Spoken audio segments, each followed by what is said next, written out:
So the second trend, we covered modernization. After the introduction, we covered modernization in 2 lectures, and today, we'll look at a very important phenomenon called globalization. Is the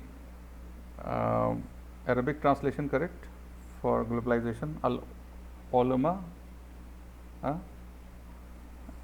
or you have some other better translation for this, for globalization? If you have it, just send it to me on WhatsApp group. I will make it there. Oh, I will not write on group. Okay, it's right. So, let me ask you first.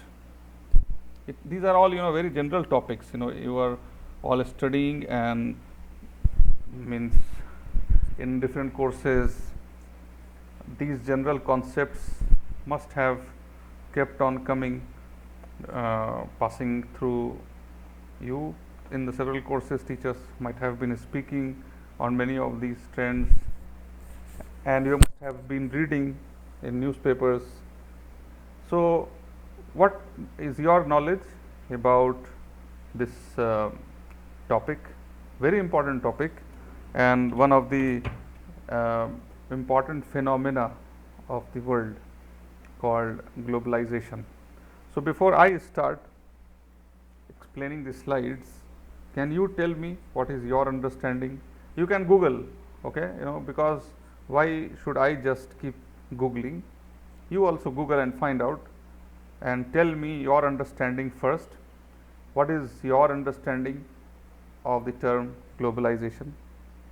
Do some activity. Okay, so I give you 1 minute. You just try to find out what is your understanding of globalization. First of all, have you heard of this term ever? Any who has heard it? Please don't write on the group, okay, on the blackboard.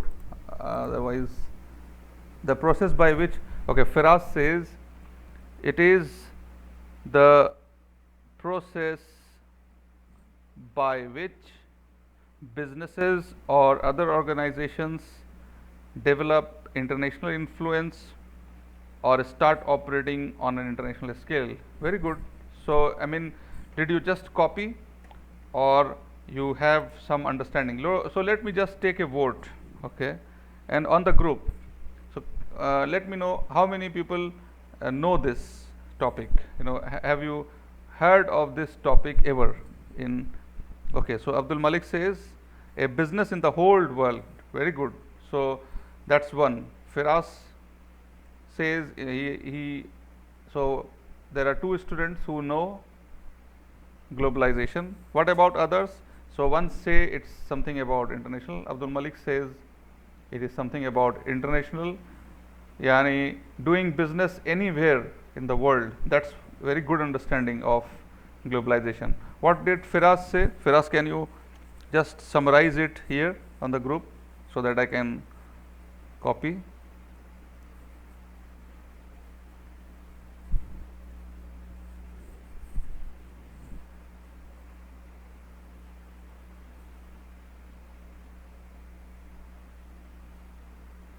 Or you want me to check on blackboard? Should I? Okay, no problem, I will do.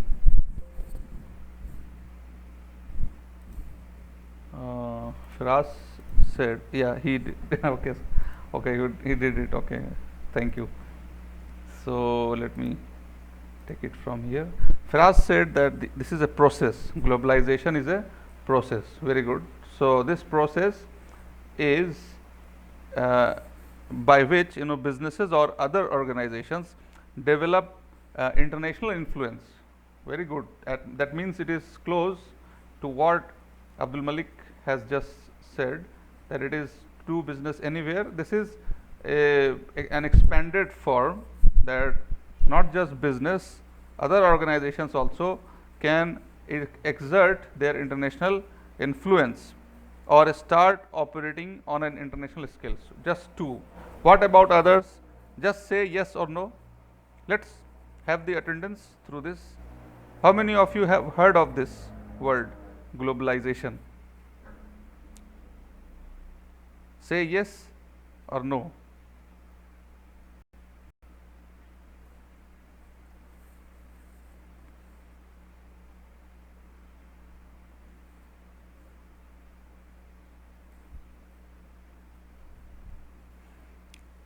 Okay, Ammar has also, Ammar says he has heard of it, but he is not sure. Very honest, good. Then Solid Abdullah, he says yes, he knows it. Salman also has heard of this term. Muhammad also has heard of this term. So it's good that it's a very you know of it, but only thing is we will take it in a more theoretical fashion and try to limit our scope to see how it will affect us as business managers or entrepreneurs, or as a scholar of business. Okay, so in any form, when we are into the business world, how is it going to affect us? That is why we are studying this course in business. We are trying to understand what are those emerging trends that is going to affect us, and we need to be prepared. So globalization is a very important phenomenon. As I said, this topic has been very well covered in the book by Thomas Friedman, The World is Flat. I suggest you can just buy a copy of this, or you can download a PDF. I can share the PDF, and you can quickly find it out. The PDF is available on Google, so you can just Google and see. This was written by Friedman, and it's a very popular bestseller book written long ago. So somebody in the class now can just download, and possibly an Arabic translation may also be available. So just search for it during the class and see if this is available. In this book, the good thing is, the interesting thing is that all the trends that would affect, but his concentration was not just on business. He focused on the entire world. So 10 flatteners. What are those factors that have brought the world closer and made the life shorter, made the life easier and connected, more connected? So in those 10, one of the there are many items like outsourcing, offshoring, globalization, Walmarting, and I read, so I don't remember all the 10. Then there was 9/11. 9/11 also, he said, was a flattener of the world. Entire world became close, and they started cooperating with each other because of 9/11. So these are the so globalization is one of them. So what is globalization? That is, so what we are going to learn, we will try to understand the characteristics of globalization, what factors drive globalization, and how does it affect us, the world, how does it affect the local economy, local business. Suppose we are so many companies working here. Now all of a sudden, if a company comes and starts operating, a multinational corporation comes and starts operating, so how will it affect us, right? So for example, Albaik is a very established brand, and it has been facing competition from McDonald's, Pizza Hut. So many companies are there today. Almost all the world's companies, major companies, are present and competing with Albaik. So as a business student, you must have analyzed what was the impact of this on Albaik. Albaik is a local company. So did it do any good or bad to Albaik, a local company? So I mean, we will have differing opinion. You will differ in your opinion. Some of you might said that it was good for Albaik to compete with McDonald's and other burger and fast food multinational companies. And some of you might feel that it what's not good, it affected its sales, it affected its service. So we may be differing in our concept, our perception regarding globalization, and the perception will become more intense when we will know more details that we are going to do in the class. So we have to, as a good business student, as a good student, we should never have extreme views. What do we say? Extreme, tashaddud, the extremes. We should always be in the mid. We should have the knowledge of both the plus and the minus of everything. So when we are going to take up like last classes, we learnt about technology, modernization, we learnt about technology, communication system, etc. So we have to know the good and bad, both aspects, and then do not fall prey to the extreme, so that we just conclude, oh, this is bad. No, as a good student of knowledge of business discipline, we should always have a very rational and balanced approach. Only in circumstances where we have to make a decision, we will decide on those things which have more good and less bad, but we don't make it very extreme. We assert too much that my choice is the right and others are wrong. That is not a correct approach. So in case of globalization also, we will see both sides. We will see the good side as well as the bad side, and then we have to cope. As a good manager, we know that it is going to stay, isn't it? Globalization is going to stay. We cannot escape. We just saw the case of 4-year term of US President Donald Trump. I mean, he was, what do you say, he was pro globalization or anti globalization? What is your knowledge of his approach in the 4 years? The decisions that he was taking was pro globalization or anti globalization? Do you have any knowledge on it? He withdrew from climate campaign, US climate campaign. He was also trying to help his local economy. So he was basically more concerned about nationalization. He was more concerned with jobs to Americans, to helping the American companies. So his approach was not pro globalization. He was trying to help his own country. So that means there are some negatives of globalization also.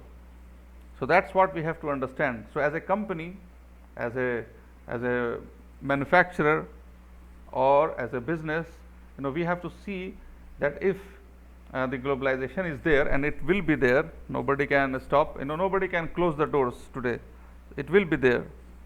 So if it is there, how to cope with that, how to beat, or how to survive in that particular situation, which is the reality of the world. Even in the remotest areas, outskirt areas like African remote areas, even there the multinational products are there. So if a local company wants to produce something and sell, they will face difficulty, because the multinational corporations are huge, they have lot of money, so they can advertise, they can do campaigns, promotions, and they can attract customers. So this becomes a challenge for a small company, how to compete with the big companies. But there is always a possibility. There are many cases, and I shared a playlist with you, my playlist. In one of the lectures some years ago, when I was teaching technology and operations management, we learnt about product innovations, and we learnt about several companies that were and very small in size and local, like in Thailand, there is a restaurant who is just like Albaik. No, McDonald's couldn't survive there because of the local taste that only that company could give.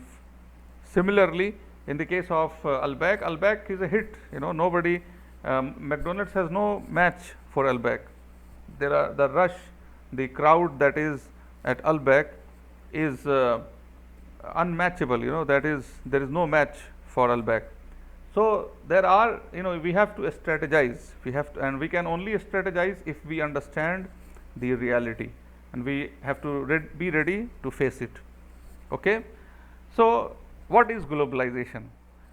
Globalization is, there are many definitions of globalization, and some of the famous economists like Joseph Stiglitz, these people have given their definitions of globalization.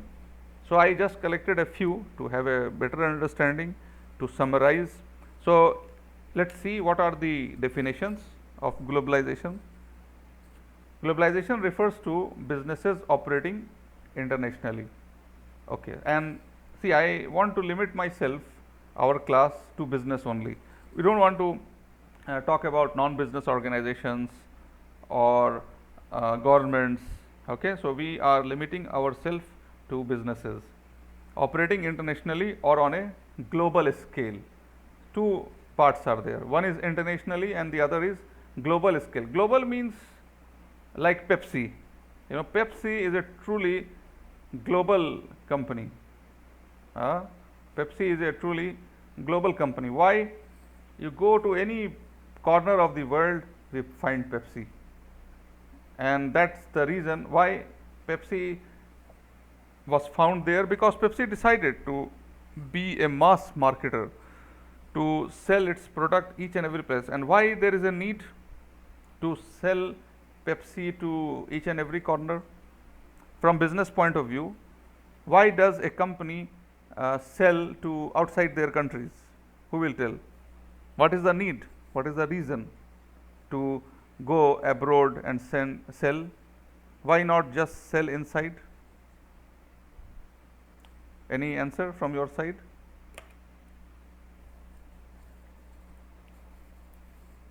Very good. Expansion, because the rule of business is expand. So there is a very common, in strategic management and principles of management, we must have seen that the company has to grow. If the company is not growing, if it goes to a graph like this, it means this is the death. This is a warning of death of the company, as it happened with so many companies. So there should not be a saturation. There should always be growth. It should always grow. If you have 5% growth every year in sales, 10%, 20%. So we see that Pepsi, all the big multinational corporations today, they started in their own countries, and then they became very big, and the problem was they became so saturated in their own country that there is no more scope. People are drinking Pepsi twice a day, and there is no more scope. What should they do? They will not ask the people to stop drinking water and start taking Pepsi. That they cannot do. So the government regulations are also there. The health department will take action against them if they say stop taking water and just drink Pepsi. So the option left is to go and explore market outside. So what they do, they now search for new markets, and they start operating there. And the second reason, currency is right, foreign currency also. There is another reason why expansion is a must for some type of companies. Why? Because the profit margin is so low for such companies like Pepsi and other FMCG companies. The profit margin, per bottle consumption, the margin of profit is so low that if they sell in millions in USA, they will hardly earn enough profit. That will translate into very low net profit. So the volume of sale, the sales volume have to be very high for such products, which are low cost. So this becomes another reason, why they have to explore, they have to expand. Facebook is a unique example of expansion. Facebook started with a college, with a university. They first started with a university network, social network in a university. And then what happened? It became a hit. It was a good experiment. The university integrated all the students, even with the alumni. You can read the history of Facebook and see how it all started. And then the Mark Zuckerberg, he got the idea that this can be expanded on a larger scale. So they first expanded in America, and then they saw that it can be again. So what is the business model of Facebook? Facebook operates on numbers, and they promise the advertisers, like Google, they also promise the advertisers that we will give you data. We will give you data, and if you give us that you pay for the data, and I will give you the data of my user, which is the problem with WhatsApp now, and we don't know if after May we are going to use WhatsApp or not use, because Facebook has made it clear that they are going to share the private data, which was private till now.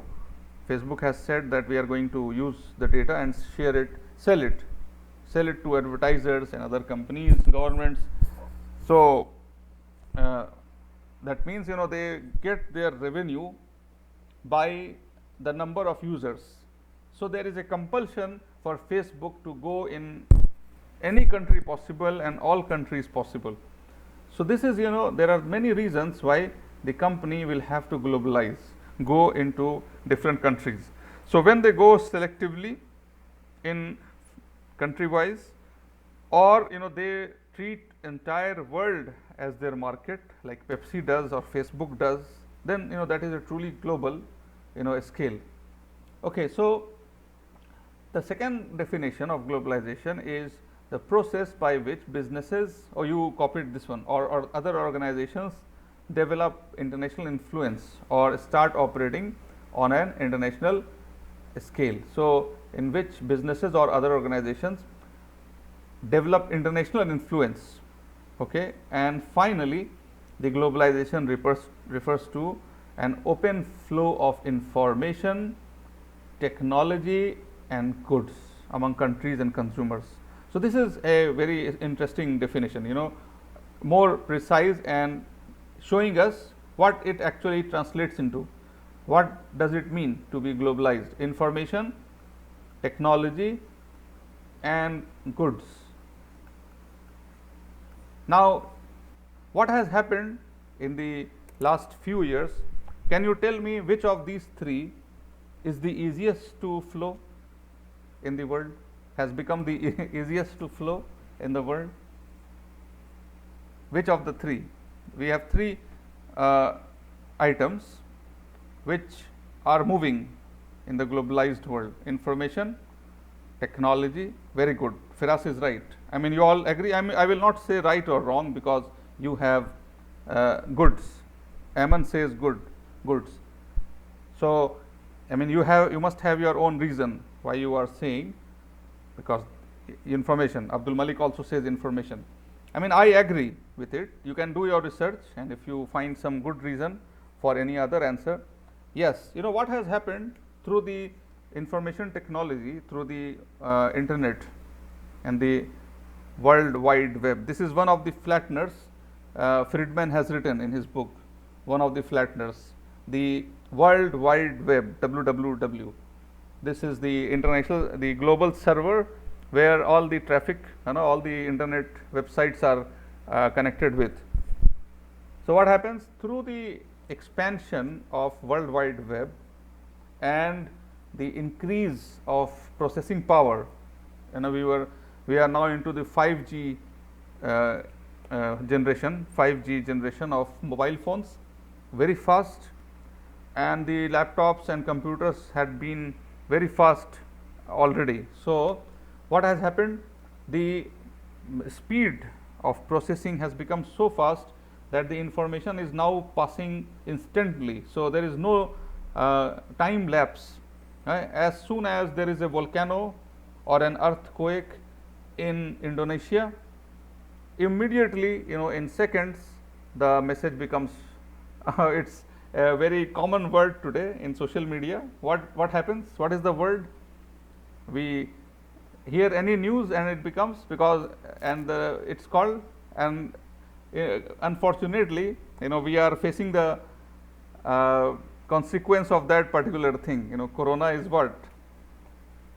So it becomes viral. So this is the modern generation gift.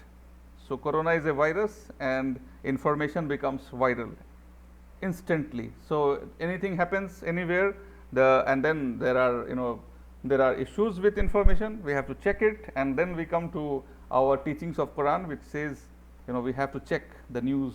So this is the right time to check it, isn't it? We have to, because it's coming from all sources. So now we have to apply the principle of our religion, not to believe in everything coming. We have to verify from our sources, because information is coming. We are being bombarded by information. So, and there are Fasiq and Fajir. So all are there. So we have to check whether the information that is coming to us through social media, through any media, then we have to check it. So yeah, I agree that information has been the fastest. Goods, I will rate number 3. Among these 3, technology is number 2, because technology, the movement of technology from one country to the other is not so easy. Yeah, it's moving. People have to use cloud. People have to use the technologies like antivirus, technologies made in Russia or America or Germany. They have to use, but they have to they still take time to move from one country to the other.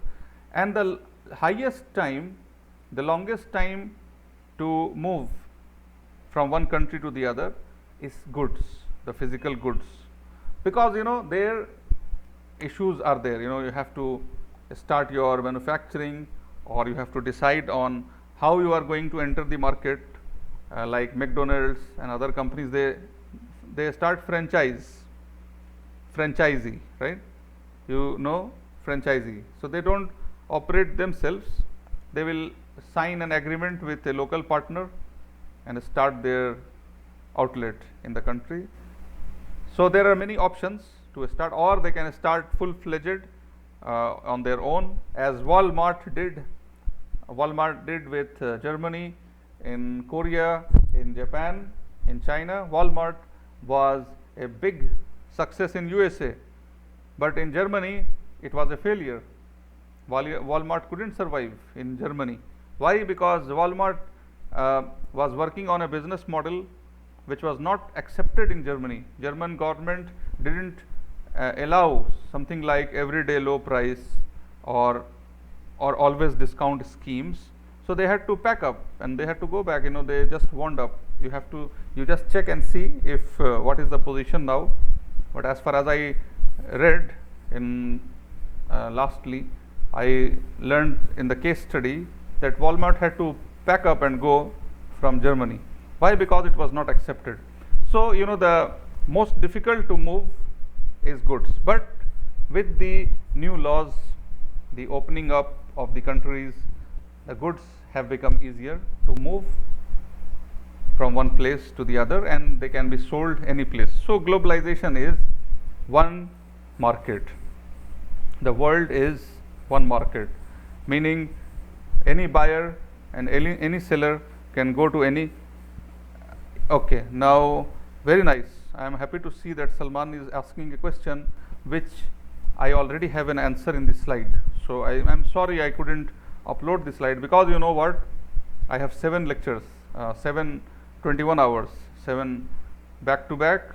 So for this lecture I use the 3-4 hours today to just prepare and summarize everything, the notes that I have collected. So I am sorry I cannot upload on time, but other lectures I upload one day in advance. So it is there, the answer is there. We'll come to that point, the competitive advantage. So first of all of us are clear regarding globalization, what it is. Okay, now let's move to the next part. The next part is, what are the main elements? What do we call globalization? So globalization, you know, what I collected from the different sources. First of all, it is the international trade, international business, meaning the imports and exports. Imports and exports. That is globalization. It has become easier to import and to export, or to start a business location in a foreign country.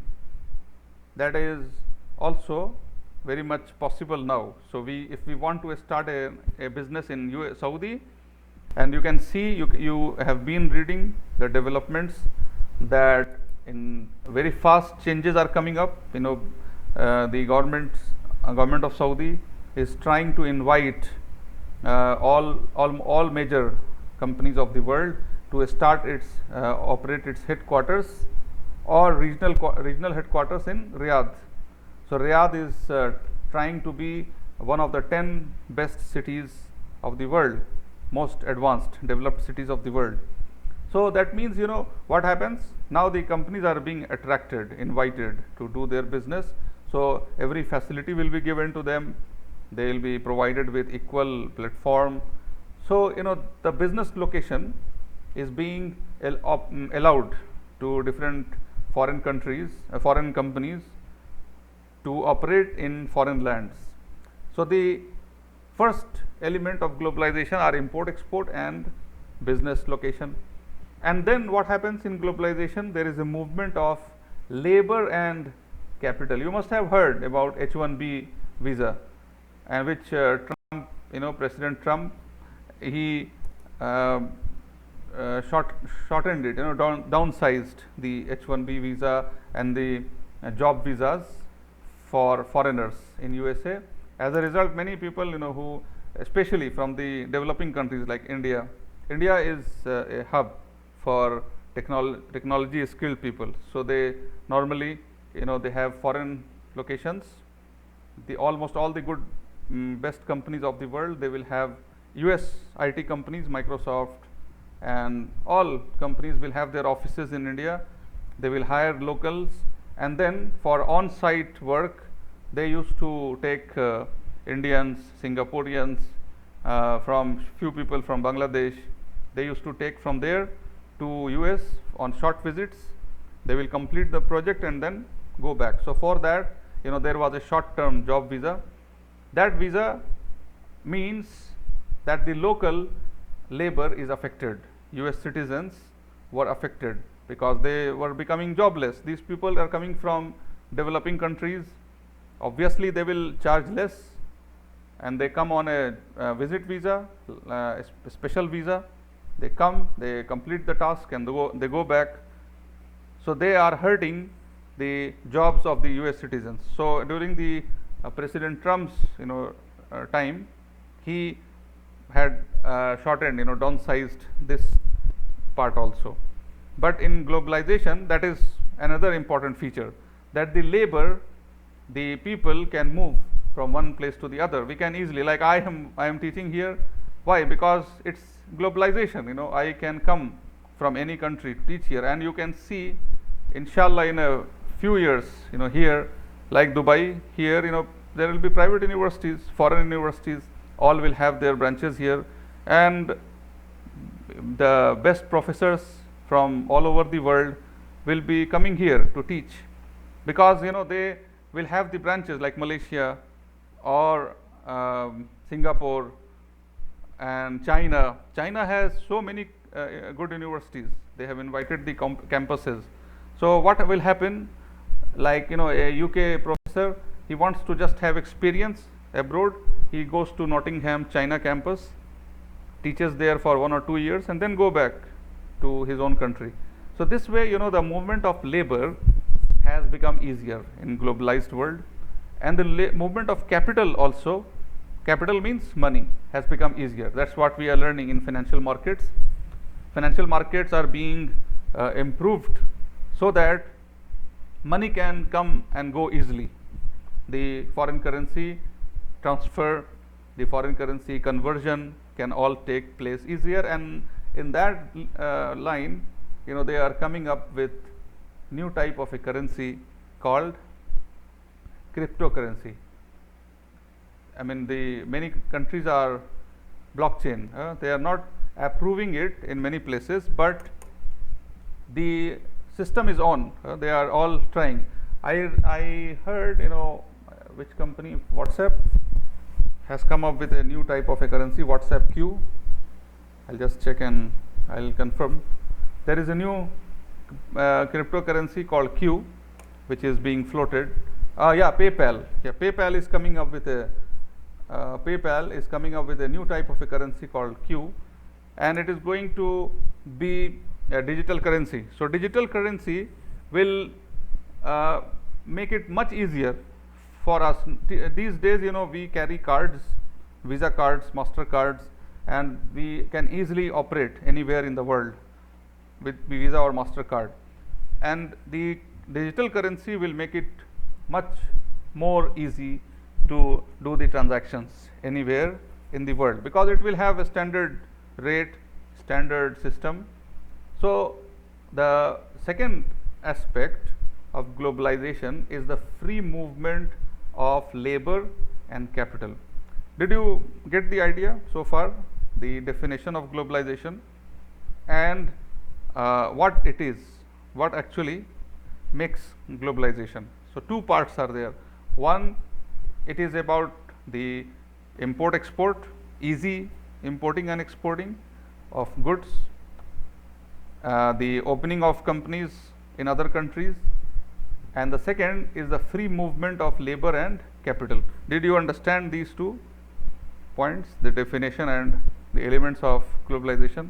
Because I don't want to rush, we make it easy, simple. I have few articles, I will share it with you when I upload on Blackboard. I will share the articles with you just for interest. If you are interested, read them, very nice, and I hope you will find the book also. I will do it for you if you can't find. The World is Flat. The PDF is available. Just try to find out now, and just see first if Arabic version is available, Arabic translation. Very nice book to read.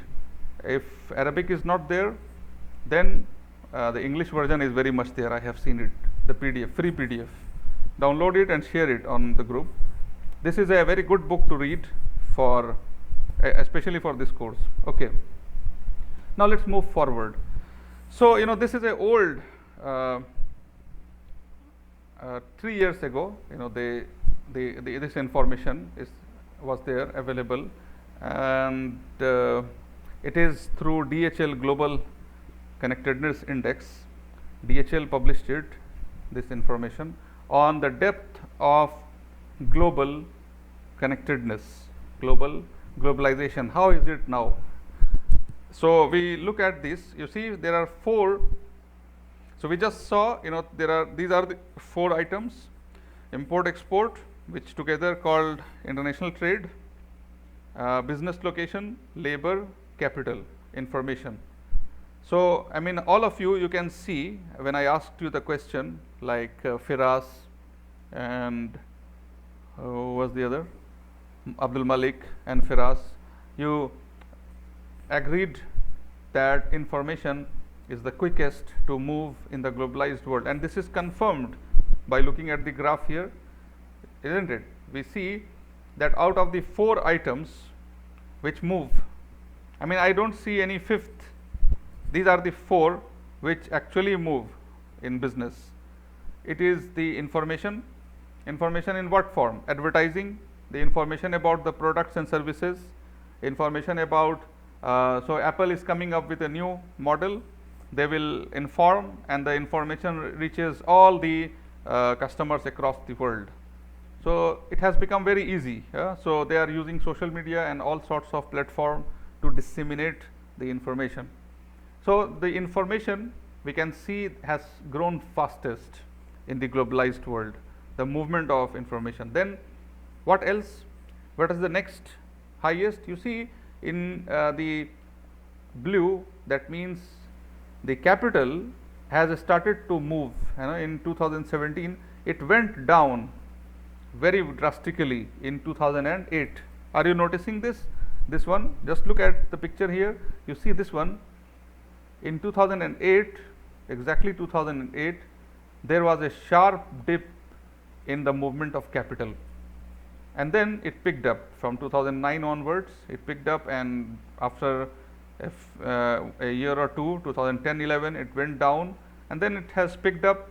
2016-17 it has gone up, but I am sure that in 2020, 19-20, if we can have the data of this, it must have gone down, isn't it? Because of the lockdown. I mean, lockdown has affected completely. So why this? What was the reason here in 2008? Anybody knows what happened in 2008 actually? 2007-8. Do you have any idea?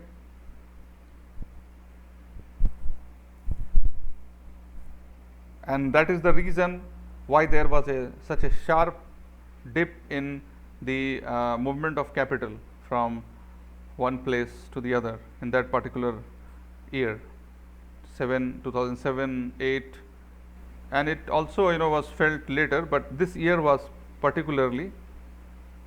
Any idea what happened then? I asked. You are all seeing the graph on the screen. You see, this is the graph for capital. Information is this one. This is the graph for capital. So this capital, we see it's increasing from 2001. The movement of capital is increasing. People are countries are moving capital, money from here and there.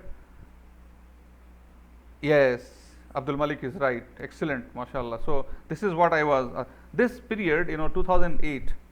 Just before that, they started to feel that there is something going wrong with the subprime mortgage.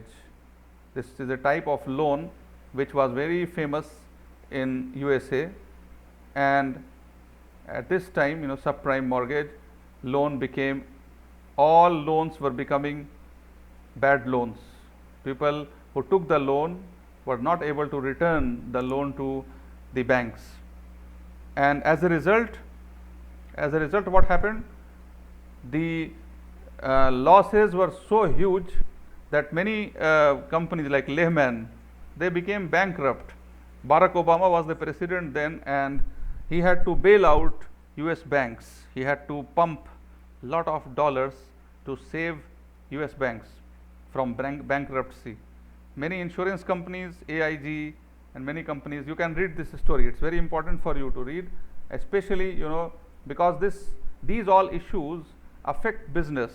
Every type of business is affected by such big crisis like financial crisis of 2008 or the COVID lockdown of 2020. These are issues which do not leave anyone. So COVID lockdown was something like nobody is untouched. Even common people who are not very much related to business, all of us are affected. But in the financial crisis, every investor was affected. Every investor who had some form of investment in shares, in bank deposits, so they were all affected. Why? You can read this further. It will go much beyond our discussion.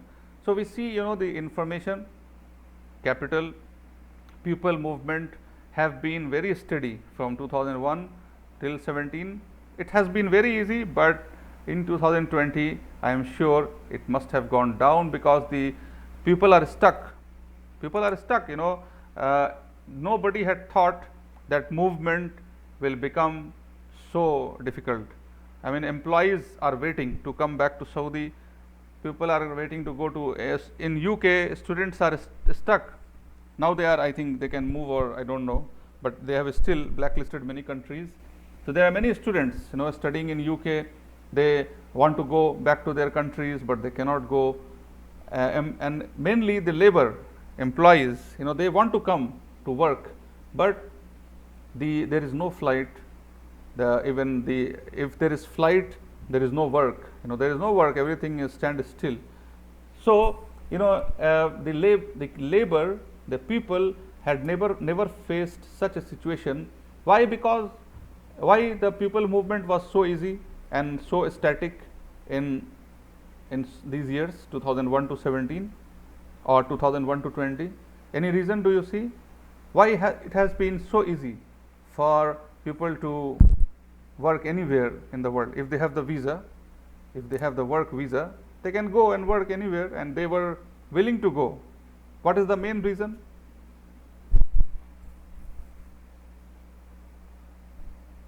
Why did it become very easy? Earlier, it was not so easy. People were hesitant to go out of their countries and work or study. But in the last 20, 25 years, 30 years, it has become very easy. It was very easy to go and study anywhere. You go to Australia, USA, or you can go and work anywhere. There are so many, Saudis working. There are Saudi doctors, Saudis working in foreign countries. There are so many foreigners working here. So what was the reason that it became so easy? Any input from your side?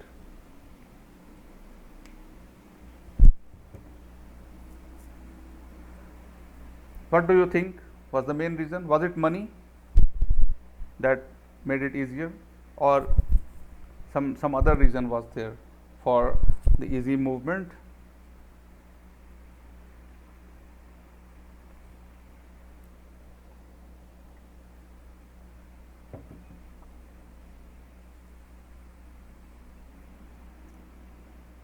Yeah, somebody is trying to write.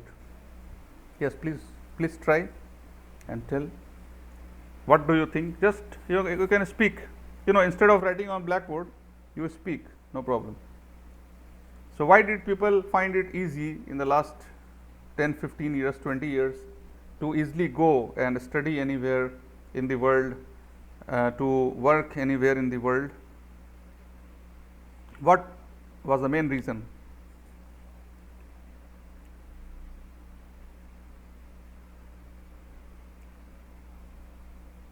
The main reason was transportation. The transportation had become so easy and cheap.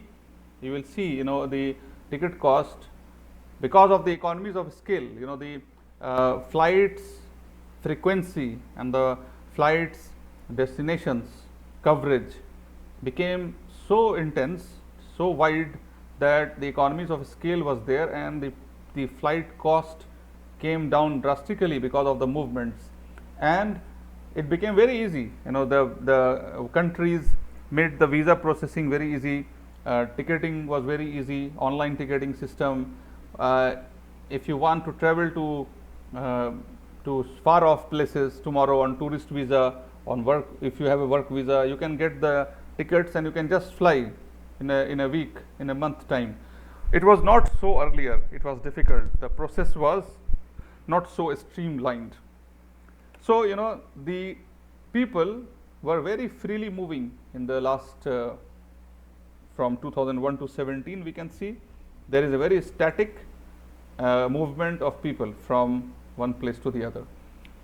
And finally, trade, international trade, we see that it picked up in 2000, and it has been picking up after 2001, and it's there. It's there. The trade means the import export, opening of companies, branches, all these activities out of the own country, out of the local place. So these are the components of globalization and trends. These are going to affect us. So if there will be movement, we are business people, we are businessmen, we have to do our business in Saudi. I mean, we are thinking in local terms, so we want to start our business here, and we have to understand the impact of this going on our business in Saudi. Second, I want to start my business outside because I am more interested in using this opportunity. Why not go and start our business in Japan or Germany or Australia? All are calling, come and start the business in my country, Finland, small countries. So the question is from both perspective, how is it going to impact us? Okay, so we'll have to understand that. So first of all, what are the benefits of globalization? We'll take it in 2 classes. I'll just take 15 minutes more, and we will split into 2 classes because it's a good topic. We'll read more, and when we discuss in the next class, we'll have a better discussion. So I want you to speak up and give your views, because these are these are information which are there. So if you read, you prepare, and we can have a good discussion on these topics. So what are the benefits of globalization? How does it help the world? There are many benefits, but if we summarize, I collected from various sources and came down to these 6 benefits of globalization. First of all, it gives access to new cultures. I mean, if you ask your grandfather, or means our grandfathers, our fathers, they didn't know about many of the food items, many of the different recipe. Like we today know everything. Anywhere in the world you go, you know about pizza. Pizza is an Italian food, right? And nobody knew about pizza. Nobody knew about noodles.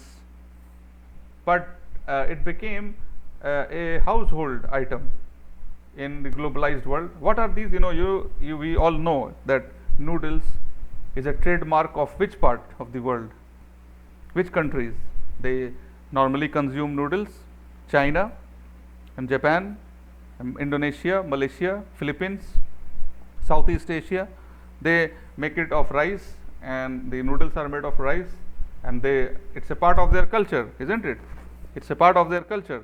But that culture symbol, which was a representation of that country, those countries, that is now global. So it's good. They are being accepted and they are acknowledged in the world.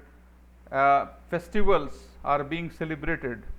So if it is Eid, Amazon doesn't hesitate in celebrating Eid, except a few companies, who may be very, they may have some inherent hatred for a particular religion or so.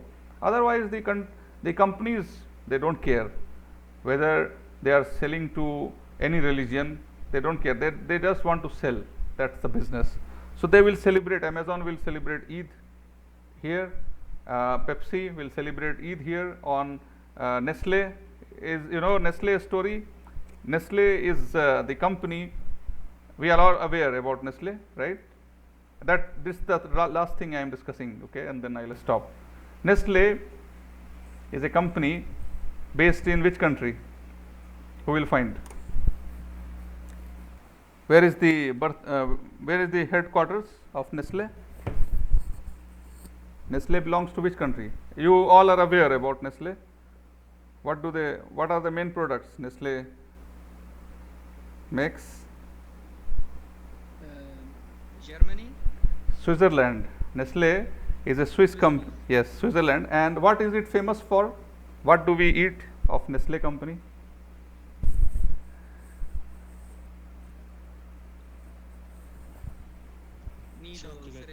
Noodles and vanilla and chocolates. Chocolates are famous. So I'll tell you a story, small story, very interesting. How did they enter the Arab world? There is a book by Vijay Mahajan. This book is named The Arab World Unbound. Vijay Mahajan is a US professor. He did a 2-year project on understanding the consumers of Arab world, and he called Arab world those countries where Arabic is the language.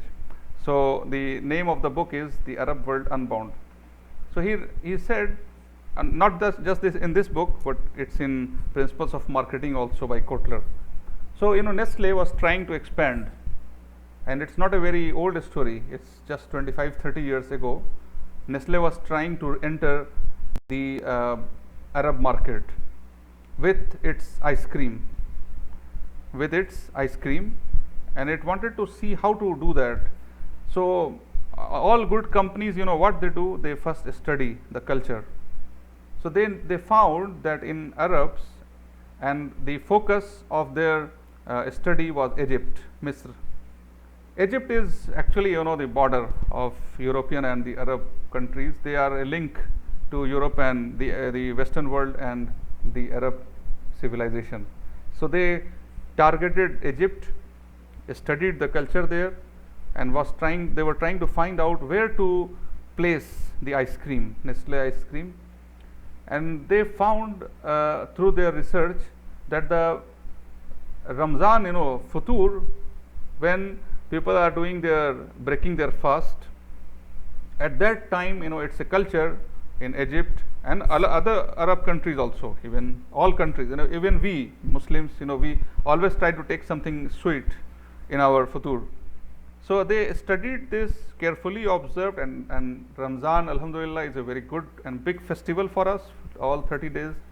So Nestle found this option to launch its ice cream, and then they studied the culture, they advertised their ice cream and tried to place it as a sweet dish for futur.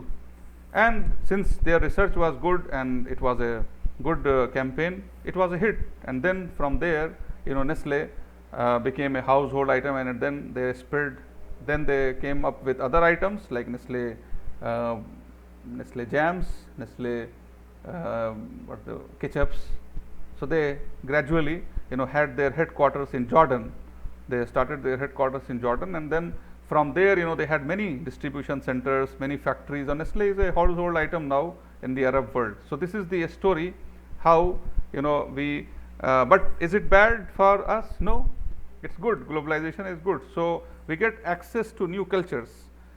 Then we technology and innovation spreads. If like countries like North Korea, who are very closed, we all know, isn't it? We all know there are many countries like North Korea and some other countries which are notorious for, they are very closed. Even China, was very closed for very long years.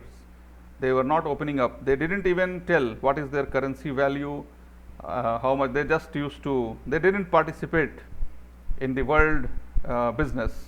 They used to be just working. But after a few years, when they knew that they are mass producers, then they spread out. And now you see China is a big market and big country, economically one of the most developed, and in all likelihood we saw in the first class, China may be the leader it is the leader in terms of GDP growth, and it may be the world leader in time to come.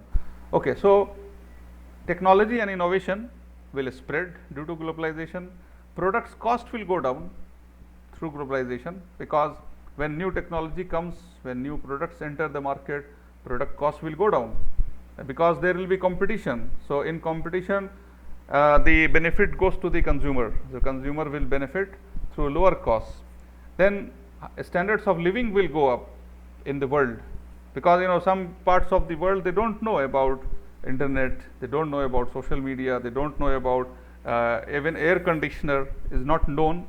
But when products are introduced in the market, people get to know. And the similar story is about, in this book, the similar story is about Lipton. Lipton is a household name, and he mentioned, Vijay Mahajan mentions that in the Arab world, people don't call tea, they call it Lipton. Give 2 Lipton, 2 tea bags, they say Lipton. Pepsi is the name for Coca-Cola, means cola. It's not cola. When we say Pepsi, it's cola. So this is how the movement of products affect.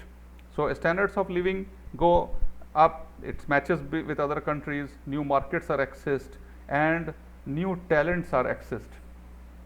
So these are the benefits. We will continue from with here in the next week, inshallah. We'll continue.